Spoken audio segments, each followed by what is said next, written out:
outro, o que falavam os espíritos guias. Um deles era chamado capitão, pois fora, conforme declararam, piloto de um barco de pesca que, com toda a tripulação, desaparecera por ocasião de um naufrágio recente.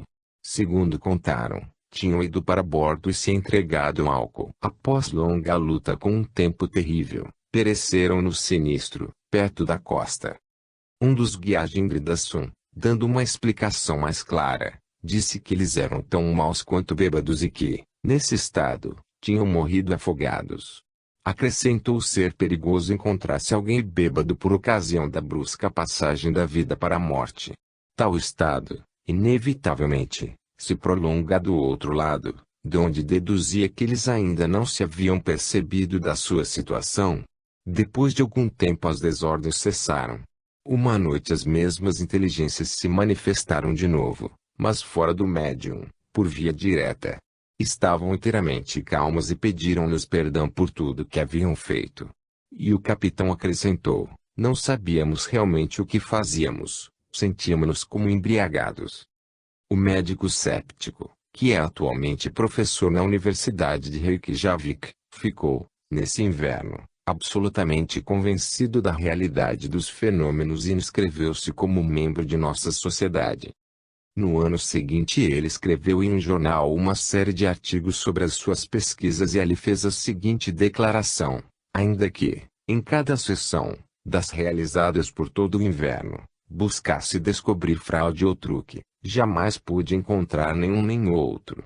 Ao contrário, fiquei convencido de que os fenômenos eram reais. E sou sempre desta opinião. Antes de partir da Islândia, tivemos uma conversa e ele me disse, entre outras coisas, o seguinte: podes estar certo de minha absoluta convicção de que os fenômenos são, indubitavelmente, verdadeiros. Foi verdadeiramente trágico ter morrido esse excelente médium Indridason tão jovem ainda. Em junho de 1909, quando as suas faculdades mediúnicas estavam no apogeu, obteve férias de verão e partiu para a casa de seus pais, com sua mulher. Durante essas férias contraiu tifo. Sua esposa contaminou-se e morreu. Desde essa ocasião não obteve melhoras e, assim, mais sessão alguma realizamos com ele. Em pouco tempo a tísica se declarou e ele morreu durante o verão de 1912 no sanatório Vifilstad. Lastimo que o tempo não me permita expor-vos algo acerca dos numerosos e bons espíritos que se manifestaram nas nossas sessões e que nos deram provas de suas identidades. Pus em destaque os aspectos dos fenômenos que são os mais dificilmente explicáveis pela teoria animista. As inteligências com as quais nos mantivemos em relação durante todos esses anos se mantinham tão pessoais quanto nós mesmos. Elas se propuseram apenas a um fim, durante esses 5 anos, convencer-nos da importância de suas afirmativas de que eram espíritos desencarnados, que tinham outrora vivido na Terra. Fiz muitas experiências, posteriormente, tanto na Inglaterra como na Islândia, e todas elas só serviram para fortalecer a convicção que possuo, graças à maravilhosa mediunidade de Indridason. Sei perfeitamente bem que muitos querem explicar os fenômenos pela telepatia ou pela subconsciência do médium, outros pela irradiação do corpo humano. Quando, de tempos, ouço ou leio especulações feitas por homens sábios que escrevem, sentados nos seus gabinetes, sem terem ao menos assistido a uma sessão, quando eu vejo que eles querem tudo ajustar às suas próprias teorias para excluírem a explicação espírita, pergunto, interiormente, a mim mesmo, podem eles achar uma explicação para as minhas mãos inchadas e para o prego enterrado na carne do médium? Não posso impedir-me de duvidar que a telepatia seja realmente bastante poderosa para arrancar cadeiras solidamente pregadas. Gostaria de ver em meu lugar, na noite em que fui levantado do assento no chão, um desses doutos sépticos que discorrem sobre os fenômenos psíquicos sem terem tomado parte numa única sessão espírita. Essa viagem aérea teria bem convindo a todos. Mister se faz insistir sobre esse ponto, porque não foi nenhum único fenômeno, nenhum acontecimento determinado, que me deu esta firme convicção, mas observação do seu processo e do seu conjunto. Vi os fenômenos em sua origem, em sua plenitude e em seu desaparecimento. Observei-os quando o poder do médium estava no seu apogeu e quando prestes a desaparecer.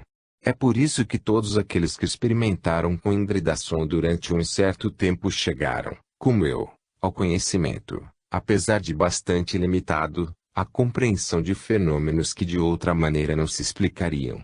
Para dizer tudo, experimentei na Islândia com 10 médiums e tomei parte em várias sessões com 15 médiums, na Inglaterra. A maior parte desses médiums eram ingleses, porém alguns americanos. Quanto mais me entregava às pesquisas psíquicas, quanto mais lia aos estudos dos outros, e sobre o assunto li muito, melhor compreendia ser indubitável que a comunicação entre os espíritos desencarnados e os encarnados só se estabelece com grandes dificuldades. Mas, ao mesmo tempo, compreendi claramente que as outras explicações eram insuficientes e que somente a hipótese espírita permite abraçar todos os fenômenos. Conquanto não tenha a menor dúvida acerca das conclusões a que conduzem as investigações psíquicas, sustento que temos a obrigação de exigir sempre novas provas. Devemos recolhê-las porque nada é mais prejudicial ao progresso da nossa causa do que a credulidade e a falta de argúcia de muitos espíritas. Mesmo quando um médium de incorporação profere uma locução, não há nisso nenhuma prova certa de que ela provenha de um espírito desencarnado. É por isso que não posso compreender que alguém se meta a formar um círculo espírita unicamente porque dispõe de um médium de incorporação. Bem sei que nas primeiras comunidades cristãs tais fenômenos produziram profunda impressão e que se escutavam, com prazer e viva atenção, esses inspirados. Porém, se volvemos, com o maior respeito, os nossos olhares para o tempo dos apóstolos, precisamos, entretanto, ser mais críticos no século XX. Não deposito confiança na faculdade mediúnica de qualquer pessoa sensitiva enquanto dela não receber uma boa prova. Se o tempo mo permitisse, seria para mim grande alegria dar-vos uma prova convincente das dificuldades inerentes à comunicação entre as duas formas da existência, porém é impossível.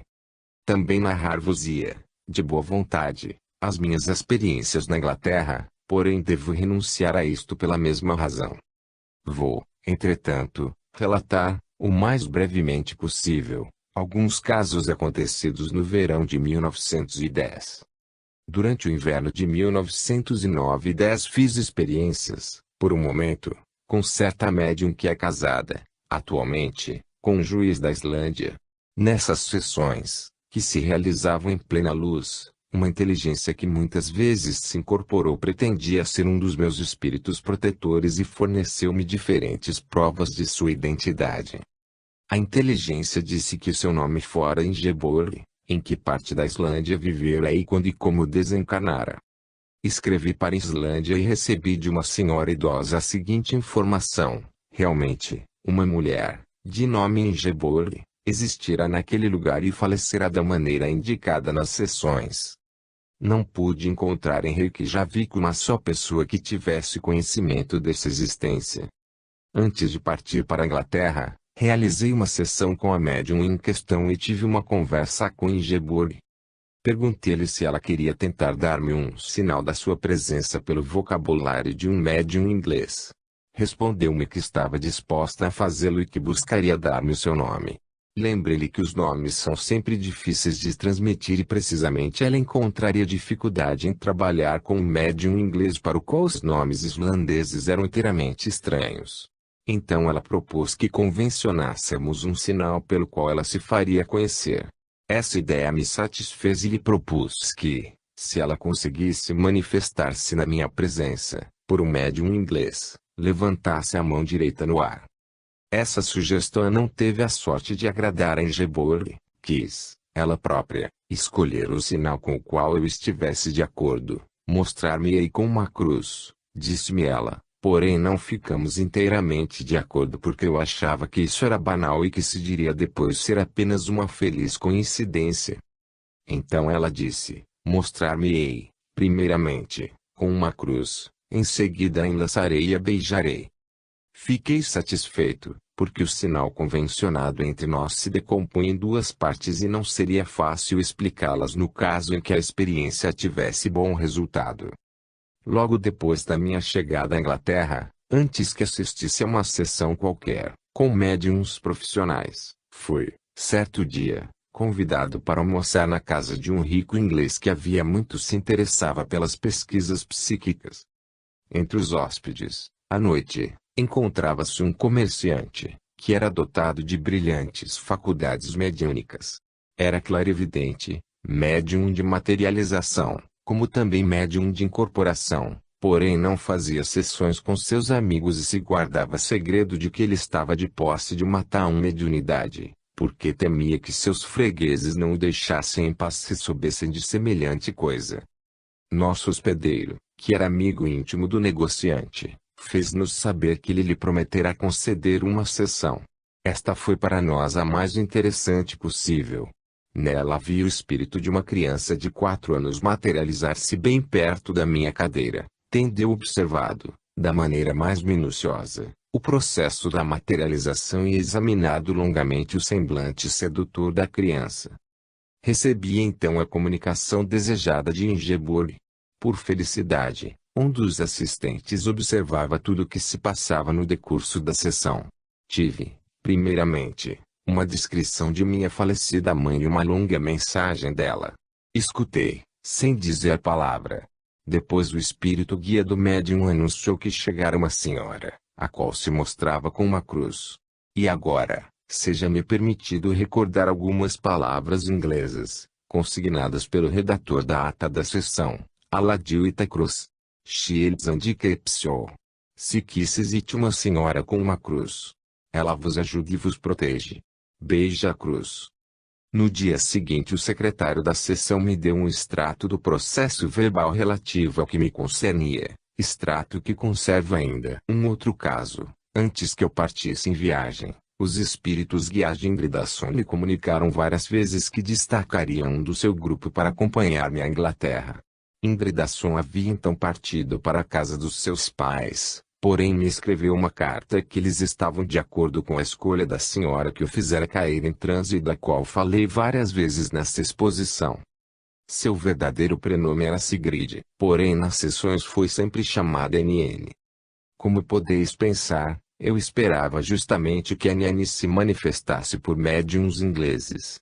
Para os cépticos, que creiam que os desejos dos experimentadores são as causas profundas dos fenômenos, é claro como o dia que eu devia ouvir algo de NN, pois que esperava, vivamente, ouvi-la falar. Se essa explicação é verdadeira, como é notável que os meus pensamentos e desejos não tenham nada obtido dela, nem por um, nem por outro médium. Ao contrário, uma das minhas sobrinhas, que se casara com Indridason e que falecera em 3 a 4 anos antes, se manifestou pelo vocabulário de 4 médiuns. Obtive uma excelente descrição dela na casa do bem conhecido médium Alfred Volt Peters, na primeira vez que o vi. Tinha ela 2 prenomes. O primeiro, ela mudou por intermédio da médium conhecida por Parma, em Londres. O segundo pela senhorita Macready. Em casa desses 3 médiuns as descrições, mesmo acerca das circunstâncias de sua morte, foram tão exatas que aí não podia haver engano. Quando, para meados de setembro, voltei à Islândia, estava muito enganado pensando que os ensaios com NN estivessem completamente paralisados. A minha chegada encontrei logo depois Indridason, que voltara à cidade. Depois que nos cumprimentamos, porém antes que nos sentássemos, ele me disse: relativamente a NN, uma grande mudança se operou depois que lhe escrevi. Numa das primeiras noites que se seguiram à expedição da minha carta, RG isto é, o guia principal, veio a mim e me disse: modificamos nossa resolução a respeito daquele que deve acompanhar o pastor Nilson à Inglaterra. Achamos que a prova seria bem mais forte se ele não suspeitasse quem do grupo iria acompanhá-lo, mas soubesse apenas que seria um de nós. Eu lhe digo agora para que seja testemunha de que queremos deixar partir com ele a sua própria sobrinha, vossa falecida esposa, e não a NN. Tudo se esclareceu em mim e compreendi então por que a fiel NN não se manifestara no decurso da minha viagem à Inglaterra. Ao contrário, por 4 médiuns, manifestara-se sempre a minha sobrinha. Tive a confirmação de que Indridason fala a verdade quando, um pouco mais tarde, encontrei minha irmã. Durante a estação de verão ela fora visitar Indridason e, conquanto a saúde deste não fosse muito boa, ele quis conceder-lhe uma sessão, na expectativa de que a filha dela se manifestasse. Com grande espanto deles, um dos guias de Indridason lhe comunicou, durante o transe, que a moça fora encarregada de acompanhar o tio na sua viagem à Inglaterra e que por essa razão não se manifestaria na Islândia. Posso acrescentar, para aqueles que têm pouco conhecimento desses assuntos, que este fato é notável, porém me aterei somente aos fatos sem pretender explicá-los. A resistência que encontram sempre as ciências psíquicas provém principalmente da falta de conhecimentos. A maior parte dos homens é, nesse domínio, completamente ignorante, assim deixa-se facilmente espantar pelos esforços da imprensa em ridicularizar essas coisas. Existem poucos que tenham tido oportunidade de observar os mais convincentes e importantes fenômenos, por isso não é extraordinário que não estejam convencidos de que, pelo menos, alguns desses fatos provêm de um mundo desconhecido. Quando reflito em toda essa luta que se trava sobre a explicação dos fenômenos, lembro-me muitas vezes de um pequeno acidente da minha vida pessoal, porém antes que vos fale dele devo fazer notar que, justamente, em face de Reykjavik, do outro lado do fjord, ergue-se uma alta montanha chamada Esja. Foi no verão de 1901. Eu viajava pela primeira vez pelo sudeste da Islândia, onde Gunnar e Njal moravam. Viajava a cavalo e tinha por companheiro um teólogo. Na viagem de volta disse-lhe: vi enfim a planície meridional da Islândia, a região rica em recordações. Na verdade, já a vi uma vez. Eu escalei o Esja, a 8 de setembro de 1893, com o teólogo Dr. Eugip Geturs. O ar estava tão límpido, tão claro, que podíamos divisar, ao longe, para leste, até o Efigelo de Joculen, e percebemos as azuis ilhas de Veste, que emergiam do mar. Isto não tem sentido, respondeu meu amigo. É impossível do Esja divisar, a leste, a cadeia de montanha. Escalei também, um dia, o Esja e não se tinha nenhuma perspectiva para leste. E ele citou o nome daquele com quem fizera a ascensão, um chefe de serviço de Copenhague, acrescentando, é verdade, que haviam subido a um outro ponto que não o meu, porém me assegurou que atingiram o mais alto cimo. Expliquei-lhe que estava certo do que lhe adiantara. Lembrava-me muito bem de quanto a perspectiva fora arrebatadora, porém ele pretendia que eu me enganara. E chegamos a discutir vivamente o assunto. Cheguei à conclusão de que era mais razoável calar-me. Cavalgamos, um momento, lado a lado, sem dizer palavra. No meu silêncio, refletia que, assim voltássemos a Reykjavik, iria procurar o Dr. Eugip Geturs e o tomaria como testemunha de que eu dissera a verdade. Naturalmente, assim fiz, logo que chegamos em casa. O Dr. Geturs se recordava tão bem quanto eu de que, para o lado de leste, havíamos avistado além da cadeia de montanhas e que era um panorama maravilhoso. O meu amigo não teve outro recurso senão o de calar-se. Durante numerosos anos eu me espantava ainda de que ele não tivesse conseguido ver do outro lado. Alguns anos mais tarde 2 estrangeiros pediram-me para fazer com eles a escalada do Esja. Chegamos um pouco tarde e resolvemos escalar a montanha no mesmo lugar em que o meu amigo teólogo e o chefe de serviços haviam subido. Podia-se ir a cavalo até certa parte do percurso e a subida só era difícil no ponto em que eu e o teólogo tínhamos outrora passado para atingir o ponto culminante. Quando alcançamos esse ponto e começava eu a gozar da magnífica perspectiva, descobri com profunda estupefação que desse lugar a vista não alcançava além da cadeia de montanhas, a leste. O Esja não é, precisamente nesse lugar a que atingimos, tão elevado quanto em outros lugares. Eu compreendi agora o meu amigo e verificava que ele não se enganara. Todavia ele não tinha razão. Do Esja pode-se ver a leste, além da cadeia de montanhas. Todos na Islândia o sabem, todos aqueles que se deram ao trabalho de escalar o mais alto pico. Para dizer a verdade, eles são pouco numerosos. Os homens são tão preguiçosos que não querem escalar a montanha íngreme. A longa disputa entre mim e o meu amigo provinha do seguinte: ele nunca atingir o mais alto cimo de onde se goza de perspectiva sobre o outro lado, e o meu erro residia em não ter notado quanto tudo depende do lugar da montanha de onde se parte e da altitude a que se chega. Não se dá o mesmo com os fenômenos psíquicos. Do ponto culminante da cadeia de montanhas pode-se ver em todas as outras direções. No além, porém, se não subirmos tão alto, não perceberemos embaixo senão o vale da existência terrestre, no qual vivemos.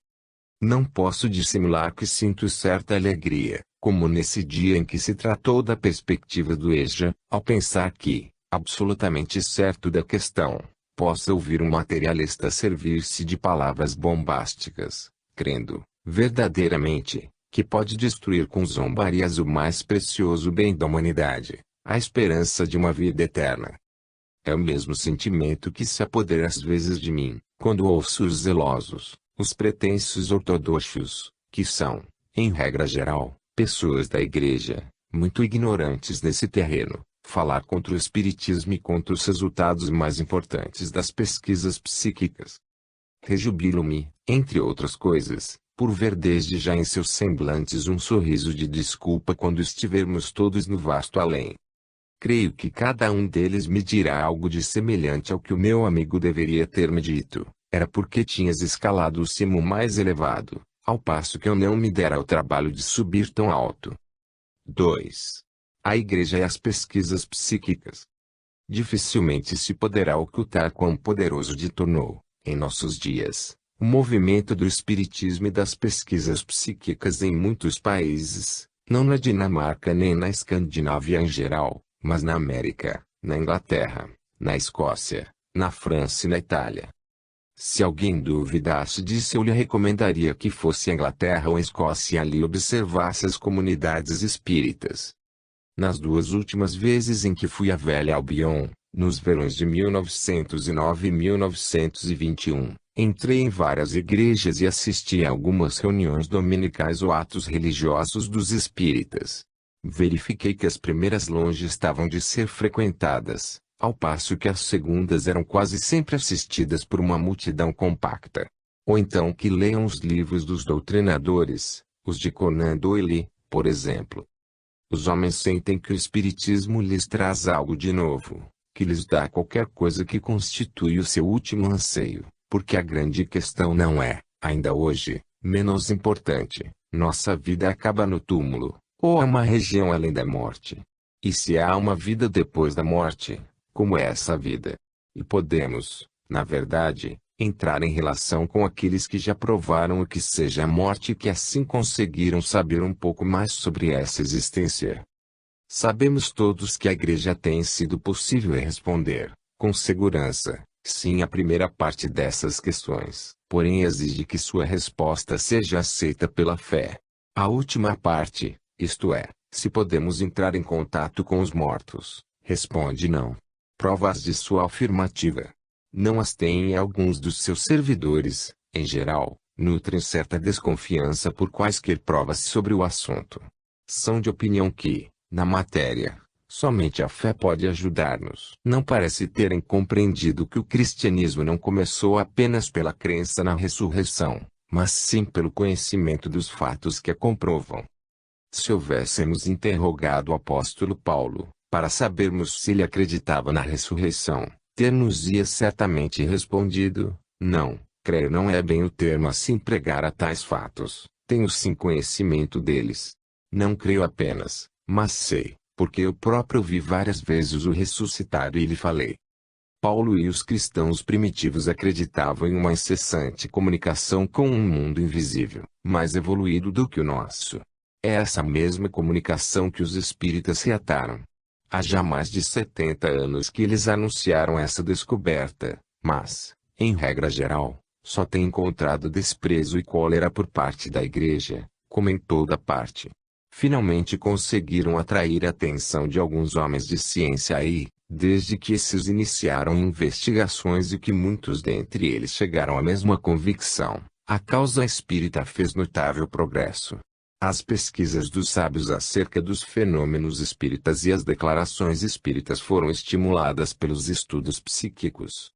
Falando esta noite sobre a Igreja e as pesquisas psíquicas, penso nos resultados que têm sido obtidos por investigadores como o Sr. William Crookes, Sir Oliver Lodge, Sir William Barrett, o psiquista italiano Lombroso, o filósofo norte-americano professor James H. Slope, o fisiologista francês Charles Richet e o médico norte-americano, mundialmente conhecido, Adolphe Knopf. Cito apenas estes como exemplos. Poderia acrescentar ainda os nomes de uma pleiade de sábios de renome que alcançaram, todos, o mesmo resultado. Mas não é necessário, são assaz conhecidos vossos. Quando, porém, o vulgo percebeu que os mestres das ciências tinham chegado a resultados idênticos aos dos espíritas e que revelaram a nova ciência em obras facilmente compreensíveis, as fileiras dos espíritas começaram a engrossar. Citarei apenas um livro que, sob esse ponto de vista, tem feito prodígios. Trata-se da obra de Sir Oliver Lodge, Raymond Orliff and the Art, Raymond a Vida e a Morte. Tenho bastas vezes considerado o tempo que seria preciso aos eclesiásticos para se aperceberem de que o espiritismo superior é parente próximo do cristianismo primitivo. Que seja difícil a leigos descobri-lo, explica-se pelo pequeno conhecimento que têm eles do Novo Testamento. A verdade é que estudamos nas faculdades de teologia da maior parte das universidades com os óculos da dogmática. Assim era, pelo menos, no meu tempo, nas universidades de Copenhague, na Dinamarca, de Halle, na Alemanha e de Cambridge, na Inglaterra. Não temos, porém, o direito de esquecer que, evidentemente, o ensino ortodoxo da Igreja é, em vários pontos, um tanto diferente do ensino ministrado pelo Cristo.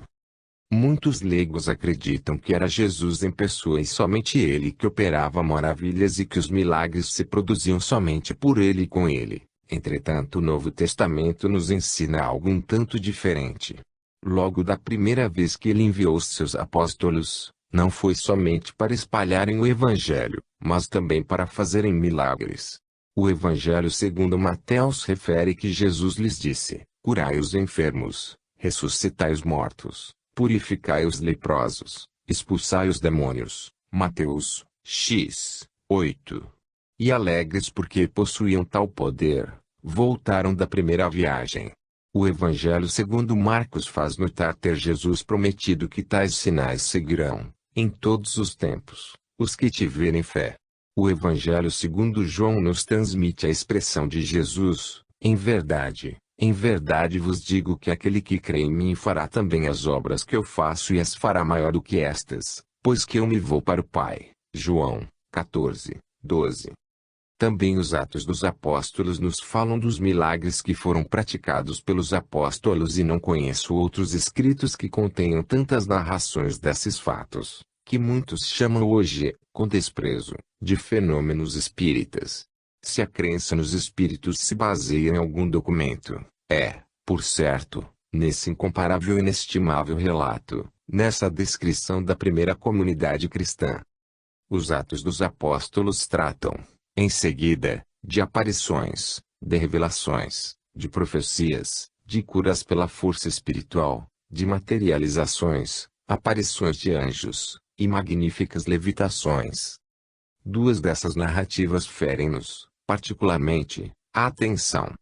A narrativa do segundo capítulo sobre as maravilhas da Pentecostes, o ruído que vinha do céu como de um vento impetuoso, línguas de fogo, os discursos dos apóstolos em diversos idiomas ou fenômeno de xenoglossia, é a bela narração do 12 graus Celsius capítulo, como se mostrou o anjo a Pedro na prisão, o despertou levemente e o fez sair através de portas fechadas e sólidas muralhas, depois do que desapareceu, deixando Pedro na rua, completamente desperto, ante os muros da prisão. Nos meus primeiros anos de ensino teológico, quando eu explicava aos alunos do seminário de Reiki, já vi que essa passagem fazia notar que aí estava, seguramente, A narração de um acontecimento tão real quanto tantos outros produzidos no século XIX. Um dos discípulos obtemperou: o apóstolo Pedro não tem grande mérito em ter tamanha fé se lhe foi dado realizar tal prodígio. Eu também teria uma fé imensa se dado me fosse realizar semelhante fato. Ocorre, então, perguntar: em que igreja hoje é ocasião de se fazerem tais experiências ou de se realizar coisa semelhante? Creio ser forçado a responder: em nenhuma. Entretanto, os espíritas, na América, na Inglaterra e na França, vêm repetindo há mais de meio século: vinde a nós e vereis e realizareis um pouco de tudo isso. Mostrar-vos-emos nas nossas assembleias o mesmo serviço divino dos primeiros cristãos, do qual nos fala o Novo Testamento. É possível que alguns sacudam a cabeça em sinal de incredulidade, mas devemos primeiramente representar com clareza o que eram as reuniões dos primeiros cristãos, muito diferentes do culto divino que se celebra hoje nas igrejas. Delas nos deu o apóstolo Paulo, em suas epístolas, uma clara descrição, principalmente na primeira epístola aos Coríntios, a qual, certamente, conheceis. Naqueles tempos não havia nenhum pregador preparado que pregasse às assembleias com vestes sacerdotais, mas se escutava atentamente o que tinham a dizer os profetas ou outros homens possuidores de dons espirituais. E os dons celestes dessas pessoas inspiradas podiam ser e eram de várias espécies. A seu respeito assim se exprime Paulo: a um é dado pelo Espírito a palavra da sabedoria, a outro porém a palavra da ciência, segundo o mesmo Espírito, a outro a fé, pelo mesmo Espírito, a outro o dom de curar enfermidade em um mesmo Espírito, a outro a operação de maravilhas, a outro a profecia, a outro o discernimento dos espíritos, a outro a variedade de línguas e a outro a interpretação das palavras. E Coríntios 12, 8, 9, 10. E não devemos esquecer que esses homens inspirados, na maior parte das vezes, se achavam em um estado particular. Pessoas que vinham ouvi-los acharam tão estranho tal estado que julgavam estivessem eles loucos ou ébrios. Acontecia em suas reuniões que, uns após outros, sofressem essas influências. Por vezes mesmo, uma terrível confusão se produzia porque vários desses inspirados falavam ao mesmo tempo. Por isso teve o apóstolo necessidade de fixar regras para conservar a mais completa disciplina. Vede o que ele diz: que fareis, pois, meus irmãos? Se, quando vos congregais, cada um de vós tem salmo, tem doutrina, tem língua estranha, tem revelação, tem interpretação. E Coríntios 14, 26. Assim ele fixou regras para que, numa mesma comunidade, fosse apenas permitido a 2 ou, no máximo, a 3 falarem diversas línguas, um após o outro, devendo um outro interpretar os discursos. E para os profetas a mesma ordem, que só 2 ou 3 falem e que os outros julguem o que ouvirem. Mas o que se devia julgar? A coisa não era assim tão simples. Os primeiros cristãos acreditavam que eram verdadeiros espíritos que falavam por esses indivíduos especiais, sejam eles designados pelo nome de profetas ou por outro nome.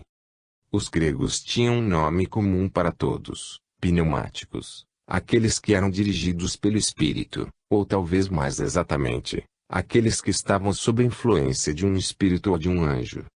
Paulo exprime-se tão claramente em 2 versículos que não se pode deixar de compreendê-lo. Diz ele que é possível manter a boa ordem nas reuniões, com facilidade, porque os espíritos dos profetas estão submetidos aos profetas. 1 Coríntios 14, 32. E, em outra passagem do mesmo capítulo, diz: assim também vós, pois que aspirais dons espirituais, isto é, desenvolver a mediunidade e entrar em relação com os espíritos, seja isto para edificação da igreja e que os procureis possuir em abundância. E Coríntios 19, 12. No texto grego consta espíritos e não dons espirituais, como menciona a tradução dinamarquesa da Bíblia. Em muitas traduções da Bíblia, esta passagem está vertida em sentido confuso, apesar de não haver a menor dúvida quanto à verdadeira significação dos termos gregos do texto original, epeis elotai este pneumaton. Os tradutores e os revisores da Bíblia nem sempre têm tido a coragem de traduzir com exatidão as escrituras sagradas, o que não nos causa espanto. Os teólogos prenderam os seus sistemas dogmáticos em pesadas e estreitas cadeias. Por outro lado, leigos ortodoxos, em muitos países, não podem suportar a verdadeira tradução por julgarem que ela destrói os seus dogmas. Tenho alguma experiência sobre o assunto e falo do que conheço. Segundo a concepção dos tempos apostólicos, os espíritos podiam ser bons ou maus, isto é, muito evoluídos ou inferiores e atrasados. Podia acontecer mesmo se manifestarem espíritos com os quais ninguém desejasse entrar em relação.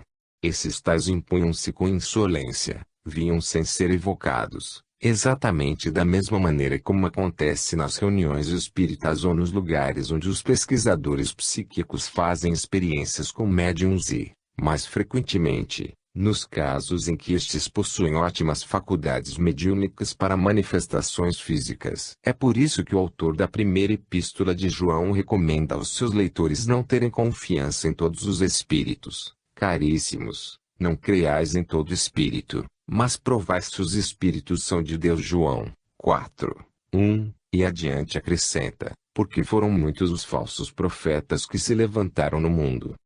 Acreditava-se que havia falsos profetas, isto é, homens influenciados por espíritos impuros e mentirosos, sem que eles mesmos o suspeitassem, certamente por serem médiuns inconscientes. Também se considerava muito importante haver uma regra determinada para se experimentarem os espíritos.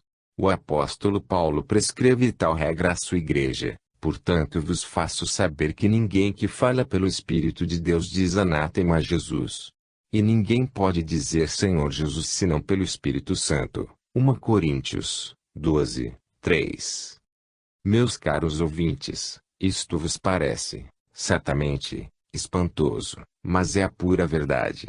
Nas assembleias dos primeiros cristãos podia acontecer que uma inteligência, falando por um profeta inspirado, empregado o termo profeta na sua mais larga acepção lançasse maldição sobre o Cristo. A regra dada por Paulo não tem por si nenhuma eficácia, mas fornece um testemunho da compreensão que então se tinha dessas coisas. Os profetas ou pneumáticos dos tempos apostólicos ou dos primeiros cristãos são a mesma espécie de indivíduos a que, presentemente, chamamos médiuns ou sujeitos psíquicos. A tal respeito nenhuma dúvida subsiste entre os que têm estudado as duas partes, tanto os fenômenos que o Novo Testamento relata como os fenômenos psíquicos que o Espiritismo agora apresenta. Todos os dons espirituais de que fala Paulo, ora atribuídos aos médiuns atuais, eram bem conhecidos. A mediunidade tem numerosas modalidades, exatamente como os dons espirituais do tempo de Paulo. E quem eram, afinal, esses indivíduos inspirados, segundo a concepção apostólica? É isso justamente o que hoje significa a palavra médium. Alguns dos meus honrados ouvintes pensarão, talvez, que a mediunidade deve ser olhada como coisa insignificante ou desprezível. Penso de maneira diametralmente oposta. Estão possivelmente próximos da verdade os que julgam ser ela, de algum modo, a demonstração do desenvolvimento espiritual e que toda a humanidade, no futuro, possuirá esses dons, já previstos por muitos profetas do Antigo Testamento. Creio ter sido o Sr. Arthur Conan Doyle quem denominou a mediunidade uma faculdade sagrada e nesse ponto parece-me estar ele de acordo com o apóstolo Paulo, que chamava essas misteriosas forças dons espirituais, charismata. Considerava ele, portanto, como uma graça particular de Deus o ser alguém provido desses dons. Seguramente era por essa razão que os apóstolos possuíam essas faculdades pelas quais podiam entrar em relação com o Mestre bem-amado, depois de ter ele sofrido a humilhante e dolorosa morte na cruz. Talvez alguns dentre vós não tenhais jamais assistido a uma sessão experimental com um médium em transe. Pensareis, bem provavelmente, que será uma coisa maravilhosa ir a uma sessão espírita e ouvir falar um médium de incorporação. Imaginai, agora, Como ficarias espantado se estivesses na sala incontestavelmente simples em que se realizavam as reuniões da igreja de Corinto e escutasses os pneumáticos discorrerem em êxtase, isto é, em transe, se os ouvisses descreverem as visões e as revelações que obtinham. Mas o que mais vos espantaria seria ver o apóstolo Paulo e ouvi-lo falar em diferentes línguas, pois que nisso o Novo Testamento proclama ser ele um mestre. Segundo a Escritura Sagrada, ele possuía, no mais alto grau, todos os dons espirituais, porém se vós estáis tomados de espanto, deveis também ficar estupefatos porque tanto um como o outro desses fenômenos se produziam no estado de transe. O 13 graus Celsius capítulo da primeira epístola aos Coríntios, o cântico sobre o amor, nos faz perceber com que ardor e com que inspiração ele falava quando se achava sob a influência de um mundo superior. O próprio Paulo nos diz que estava frequentemente em transe. O apóstolo Pedro conta-nos a mesma coisa. Na tradução dinamarquesa da Bíblia inglesa encontrá-la-eis muitas vezes. Da própria Bíblia foi que o termo transe, êxtase, passou para a linguagem comum. Compreendeis agora por que devem ser identificados os espíritos e também experimentados. Isto se fazia, provavelmente, pela clarividência, tal qual hoje, que Paulo considerava como o melhor auxílio nessas relações.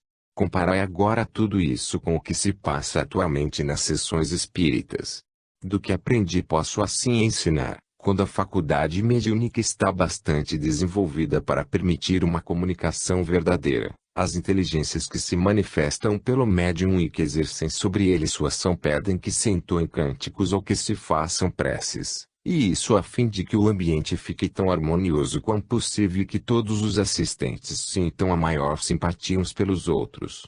Essas relações harmoniosas e fraternas ajudam os bons espíritos nos seus esforços para estabelecer uma comunicação perfeita e afastar os espíritos inferiores que procuram, com afã, captar forças em seu proveito, para fazerem o mal. Penso, por esta razão, que devemos ser muito prudentes, especialmente no começo, quando nos queiramos ocupar de experiências psíquicas ou de sessões espíritas. Estou convencido de que o médium pode sofrer com isso se não tivermos a previdência e a vigilância necessárias. A organização das sessões é uma coisa muito séria. Tais sessões deveríamos ir sempre com o mesmo sentimento piedoso que, em geral, nos inunda quando entramos na igreja. Ninguém deveria ocupar-se dessas experiências sem conhecimento do assunto. Em particular, todas as naturezas, que não fossem harmoniosas, deveriam manter-se afastadas. Não é demais relembrar que a possessão é uma realidade e que o médium e talvez mesmo um dos assistentes podem cair sob a influência de espíritos atrasados, se houver facilidade para isso. Sei, é verdade, que muitos teólogos modernos, não somente das universidades alemãs, negam grande parte dos milagres do Novo Testamento ou continuam a explicá-los como dantes, notadamente a cura do possesso pelo Cristo. Eles creem que o Cristo se enganou e agiu, neste caso, como um homem do seu tempo. Estou convencido de que as pesquisas psíquicas darão razão ao Cristo e aniquilarão o racionalismo superficial que, no fundo, é apenas fruto da psicologia materialista de nossa época. O Espiritismo tem sustentado, desde o seu advento, a exatidão da concepção do Novo Testamento sobre esse caso. Dois dos mais eminentes psiquistas americanos, o Dr. James H. Slope e o Dr. Walter F. Prince, escreveram um importante trabalho para demonstrar a realidade da possessão em nossos dias. Penso agora, mais do que nunca, no grosso volume sobre a senhorita Doris Fizer, de Doris Fizer Case, mas os teólogos racionalistas parecem nem sequer suspeitar da existência de tais obras. Continuam a ver nos relatos do Novo Testamento, sobre os milagres, apenas um resto de superstições. E continuam a ensinar-nos que podemos considerar o Cristo como o grande mestre e salvador de toda a humanidade, mesmo que ele se tenha enganado sobre tão graves questões, mesmo que ele haja pensado que expulsar espíritos quando não fazia mais do que fustigar, pela sugestão do inconsciente, a vontade flácida e os nervos esgotados de pessoas fracas. Pensai bem como todo esse raciocínio é absurdo, Como podemos nós dizer do Cristo tais coisas e assim mesmo nos será ainda possível crer nele? Não. A verdade é que muitas coisas, na concepção da teologia moderna a respeito do sobrenatural, ou mais exatamente sobre o supranormal, enterraram a crença no Cristo que o Novo Testamento sempre nos mostrou. Por isso penso também que a Igreja cristã devia ser grata aos pesquisadores psíquicos por tudo quanto eles têm feito em favor da reabilitação da Bíblia. Muitos deles têm declarado que, apesar de terem sido outrora completamente agnósticos, não encontraram mais obstáculos à aceitação de todos os fatos do Novo Testamento. Conquanto, após 17 anos de pesquisas nesse terreno, eu não tenho a menor dúvida de que os primeiros cristãos acreditavam ter relações como o mundo invisível. Sou, entretanto, de opinião que as suas representações da vida espiritual foram muito imprecisas, o que é, aliás, muito natural. Nosso conhecimento das leis do universo é consideravelmente mais vasto do que o seu. Que progresso enorme fez a humanidade no transcurso das últimas gerações. Entretanto, somos ainda bastante ignorantes nesse assunto. Sim, essa espécie de pesquisas apresenta-se bem difícil, e, mais especialmente ainda, quanto às relativas aos fenômenos ditos psicofísicos. Surpreende-nos ver até onde foram homens de ciência como o Sr. William Crookes e o Dr. W. F. Crawford na Inglaterra, o Barão Jenkin-Tsing na Alemanha, Madame Bisson e Dr. Gustave Gelée na França, e, entretanto, eles confessam saber muito pouco acerca das leis que regem os ditos fenômenos. Quanto à realidade dos fenômenos, não tiveram a menor dúvida. No banquete solene que encerrou o Congresso Psíquico de Copenhague, o Dr. Jenkin-Tsing já exprimia a opinião de que, dentro de poucos anos, o combate a esses fenômenos equivaleria a uma prova de ignorância. Vê-se muito bem que os fenômenos mencionados no Novo Testamento são os mesmos verificados hoje, efetivamente, pelos investigadores científicos, eis o que deveria despertar o interesse dos homens da Igreja. Se todos esses fenômenos de nossa época fossem explicados pela teoria animista, isto é, pelas forças ocultas na alma dos vivos, esta mesma teoria se aplicaria aos fenômenos bíblicos e não haveria razão para crermos que fossem produzidos pela ação de um mundo mais elevado. Que consequências teria tal resultado das pesquisas psíquicas para a Igreja? Entretanto, se evidenciar que alguns desses fenômenos só podem ser explicados pela hipótese espírita, o espiritismo e as pesquisas psíquicas reabilitarão a Bíblia, de modo definitivo.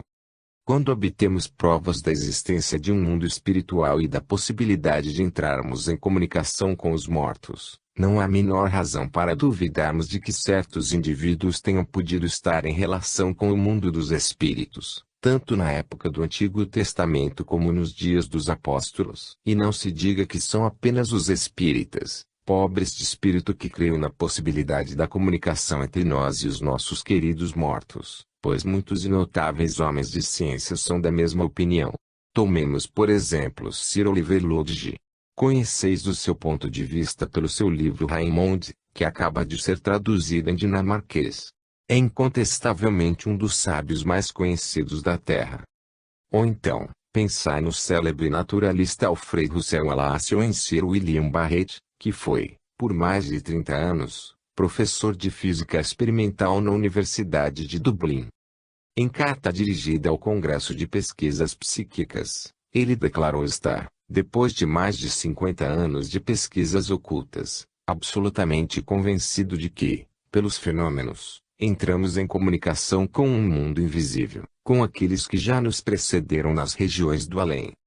O muito crítico, mas distintíssimo psiquista americano, Dr. James H. Slope, falecido em 1920, assim se exprimiu em uma das suas últimas obras: considero cientificamente provada a existência dos espíritos desencarnados e não faço a tal respeito nenhuma concessão aos cépticos, como se eles pudessem ter o direito de discutir tais questões. Quem não aceita a existência dos espíritos desencarnados e a prova de sua existência ou é um ignorante ou um covarde moral. É estranhável que a maior parte dos homens da Igreja, nos países escandinavos, não volva suas vistas para as notáveis coisas que se produzem diante deles. Na Inglaterra sucede o contrário. Entre os pioneiros do movimento espírita se encontram não poucos religiosos. Mostraram-me em Londres uma lista de nomes de mais de 50 eclesiásticos que se interessam pelas pesquisas psíquicas ou são espíritas convictos. Permiti-me citar somente alguns nomes. O pastor Arthur Chambers, hoje falecido, escreveu, sobre as relações do espiritismo com a igreja e o cristianismo, numerosos livros, dos quais só um teve 120 edições. Thomas Coley, pastor em Stockton, trabalhou por mais de 30 anos na difusão do espiritismo, tendo obtido os mais notáveis fenômenos com um outro pastor que lhe servia de médium. O pastor Charles Ellington Edale escreveu uma das melhores obras que existem sobre as ciências psíquicas e não há, absolutamente, espírita mais convicto do que ele. Até mesmo do alto do seu púlpito ele se exprimiu a tal respeito e o resultado é ser a sua igreja mais frequentada agora do que dantes. Mais bem conhecido ainda é o pastor inglês George Valley, de Oxford. E isto por ter tido Lord Northcliffe a iniciativa de publicar as comunicações de escrita automática desse pastor num dos jornais mais vulgarizados, o Weekly Dispatch. Conheço pessoalmente o pastor Valley e considero uma felicidade poder contá-lo no número dos meus amigos. Fiz-lhe uma visita no verão de 1919 e, no corrente ano, fui novamente ao seu presbitério. É um homem maravilhoso, um verdadeiro servo de Deus. Contou-me ele que lhe foram precisos 10 anos para se convencer da realidade dos fenômenos espíritas e, em seguida, mais 15 para ficar certo de que se podia receber mensagens do além. Após esses 25 anos, começou ele próprio a escrever automaticamente. Depois de sua prece noturna, ainda com suas vestes sacerdotais, ele ia para a sacristia e ali começava a escrever as mensagens que recebia e que mais tarde foram publicadas no referido jornal, mensagens essas que muitos consideram a mais perfeita descrição do além recebida até hoje. As mensagens apareceram sob a forma de uma obra dividida em 4 tomos. 10. Logo que os primeiros números do Weekly Dispatch saíram à venda com a publicação dessas mensagens mediúnicas, um dos seus vizinhos colegas trovejou do alto do seu púlpito, criticando-os em termos violentos. Passados 6 meses o mesmo pastor foi a Oxford falar com Valley, pediu perdão ao seu colega e confessou que a leitura das mensagens mediúnicas, que ele havia condenado sem ler, lhe tinha causado grande alegria e muito conforto. E pediu-lhe em seguida que fosse à sua casa, no outono, e pregasse em sua igreja. Um dos pregadores que melhor tem defendido o espiritismo na Inglaterra é doutor em teologia, Percy de Almer, que durante a guerra muito trabalhou em prol da União Cristã dos Moços. Há alguns anos o Dr. de Almer escreveu um excelente e profundo artigo no jornal religioso The Guardian, onde dizia, entre outras coisas, os seguintes: uma porção de homens e senhoras, em todo o país, ficaram, neste ano, convencidos de que falaram com caros entes desaparecidos, como se estes ainda existissem. Esses não mais receiam a morte, antes a encaram com uma serena expectativa. Não se preocupam em demasia com as coisas terrestres e não mais os atormentam dúvidas sobre o invisível. Deus lhes tornou tangível a grande realidade e eles ficaram cristãos mais verdadeiros do que tinham sido até então. Devo lembrar-vos ainda que um dos maiores luminares da Igreja Anglicana contemporânea, o primeiro Deon Basil Wilberforce, falecido em 1916, que não era só pastor da célebre abadia de Westminster, mas também capelão da Câmara dos Comuns e, mais especialmente, orador afamado da Universidade de Oxford, estava convencido de que podemos entrar em comunicação com os nossos mortos e exprimia, ao menos indiretamente, nos seus sermões essa convicção. Durante minha estada em Londres, neste verão de 1921, fiz uma visita ao conhecidíssimo pastor F. Fielding Gould. Há muito tempo que ele se entregava às pesquisas psíquicas e está convencido de que é exata a explicação espírita dos fenômenos. Várias obras escreveu sobre a questão, entre outras essa que tem o título característico, Spiritualism of the Devil. O espiritismo é obra do diabo. De nenhuma forma dissimula ele a sua convicção, ao contrário, afirma que seria uma falta calar-se alguém quando chega ao conhecimento de questões tão importantes. Porque, na sua opinião, o Espiritismo já fez infinito bem e assumiu para muitas pessoas grande importância. Para elas, diz, é uma nova revelação, dá-lhes uma convicção sólida e lhes abre as portas de um mundo até então desconhecido de uma beleza nunca imaginada. Em pequena brochura que editou na primavera, escreveu ele em certo trecho, o leigo terá uma representação mais bela e mais espiritual de Deus e do Cristo lendo After Death, depois da morte, de Júlia Duque esmiuçando os 50 volumes de Tomás de Aquino. Não é digna de vossa atenção a circunstância que me foi referida, na capital inglesa, de ser amigo íntimo do bispo de Londres, o pastor que tão corajosamente trata de tais assuntos. Porque ousa assim formular tão abertamente o seu pensamento? Simplesmente porque estuda estas questões há muitos anos e conseguiu reunir a ciência à sua fé. É a nova ciência, esta que vos dá a coragem de avançar até onde nós estamos, convictos de que é a verdade e que tudo isto é de uma importância enorme para a Igreja e para a humanidade inteira. O mesmo pastor, escrevendo em um dos jornais ingleses um artigo sobre Joana d'Arc, lembrou que a mesma Igreja, que havia mandado queimar a Virgem de Orleans, fez dela, 500 anos depois, uma santa. E ao mesmo tempo explicou que tão certamente Joana d'Arc mantinha comunicação com um mundo mais elevado quanto é certo que, em nossos dias, conversamos com os mortos.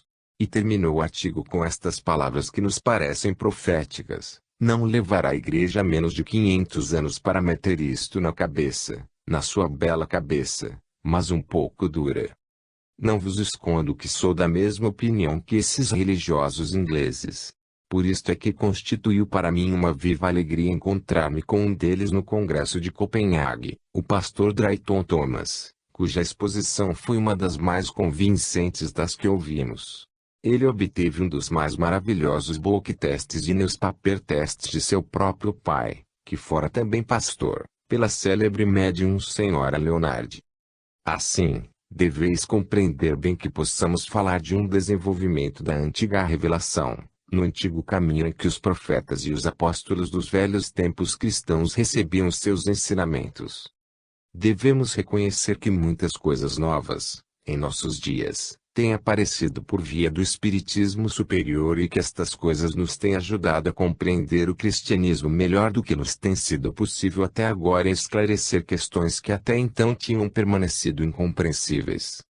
Como nos ensinaram o Espiritismo e as pesquisas psíquicas a compreender a força do pensamento. As leis da telepatia têm inúmeras consequências para a vida religiosa. Os pensamentos não são, seguramente, dispensados de fiscalização. Vosso caráter é essencialmente formado, constituído pelos vossos pensamentos. Por vossos pensamentos exerceis uma influência contínua sobre outros homens, sem que os suspeiteis. Pelo poder do vosso pensamento estendeis vossa influência até o mundo invisível. Pelo telégrafo sem fio do pensamento podeis enviar vosso coração pelo universo em fora e podeis estar certos de que ele será captado em uma das incontáveis estações ou na grande estação central. O Espiritismo e as pesquisas psíquicas nos ajudam a compreender que o Cristo falava de uma realidade tangível quando insistia na importância da prece. Mercê dos novos conhecimentos da telepatia, compreendemos agora que a inspiração é um fato, uma lei do universo, tão real no nosso tempo quanto na época dos apóstolos e por isso nós não temos nenhuma dificuldade em crer que a Bíblia tem muito de inspirada, mas a consequência que daí decorre é que, em virtude da mesma lei, devemos pensar que em nossos dias podem aparecer muitos livros inspirados. Temos, assim, obtido uma ideia muito mais completa da inspiração. A inspiração não nos dá, entretanto, garantia alguma de que a Bíblia não tenha falhas. O que é inspirado é sempre mais ou menos colorido pela própria consciência do profeta ou da pessoa inspirada. Daí se conclui claramente que se deve ter na revelação, como em qualquer outro assunto, um desenvolvimento. Sir Arthur Conan Doyle proferiu a palavra salvadora e encontrou a fórmula conveniente aos pensamentos expressos de muita gente quando deu a um dos seus livros o título, A Nova Revelação. Esta nova concepção veio precisar a nossa ideia da ressurreição e da vida após a morte.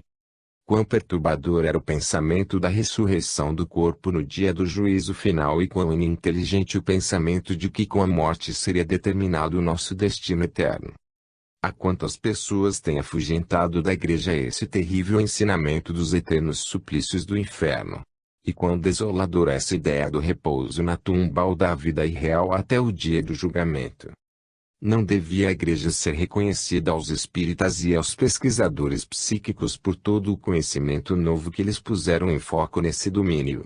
Efetivamente, as novas ideias começaram já a infiltrar-se em todas as igrejas, mesmo entre esses pregadores religiosos que ainda atacam o espiritismo a cutiladas e que são contrários